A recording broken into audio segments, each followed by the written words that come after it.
Allah. Tamam.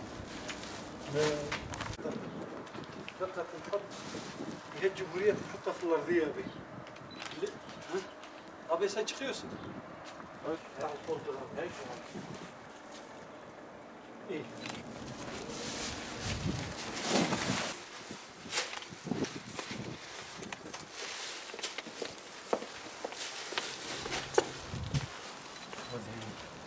Eşim nerede?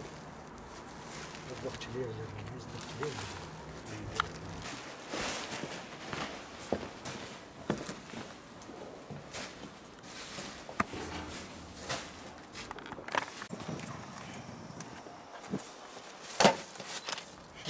ها رد النعنع.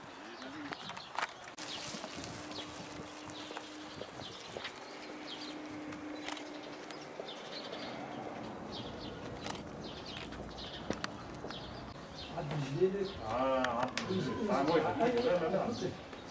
اخوك رايح في الفندق.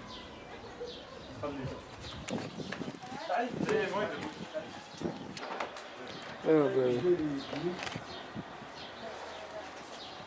اللي يصير يوصل هو يعني يولع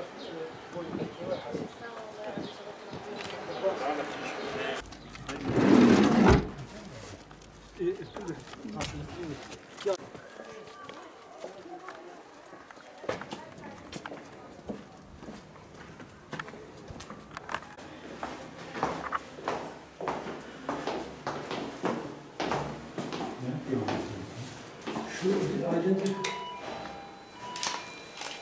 Ne yapıyorsun? Gel söyleyeyim.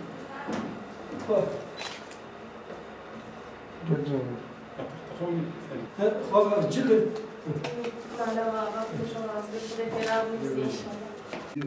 زحفا. كاد يا تقوم. كاز بريخ باك بريخ باك بريخ باك. من هالسوني. جلد.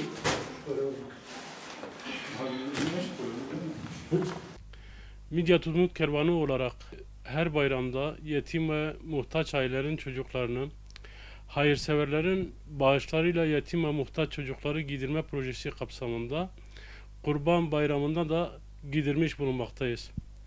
Koronavirüs COVID-19 salgını sebebiyle zor ve sıkıntılı bir süreçten geçtiğimiz bu günlerde bu salgın hastalığa karşı tedbirlerimizi de alarak hayırseverlerimizin bağışladığı elbiseleri daha önce tespitini yaptığımız 260 yetim ve muhtaç çocukların evlerine ulaştırdık. Yetim gülerse dünya güler bilinciyle hareket ediyoruz. Elbise dağıttığımız yetim çocukların yüzlerindeki tebessümü müşahede ettik. Onların sevinçlerini bizzat şahit olduk. Buna sebep hayırsever kardeşlerimizdir. Bizler sadece zengin ile fakir arasında bir köprüyüz. Başta hayırseverlerimiz olmak üzere yetim çocukların tespitini yapan, elbiseleri yetim ve muhtaç ailelerin evlerine kadar götüren üye ve gönüllerimize teşekkür eder. Tüm emeği geçenlerden Allah razı olsun.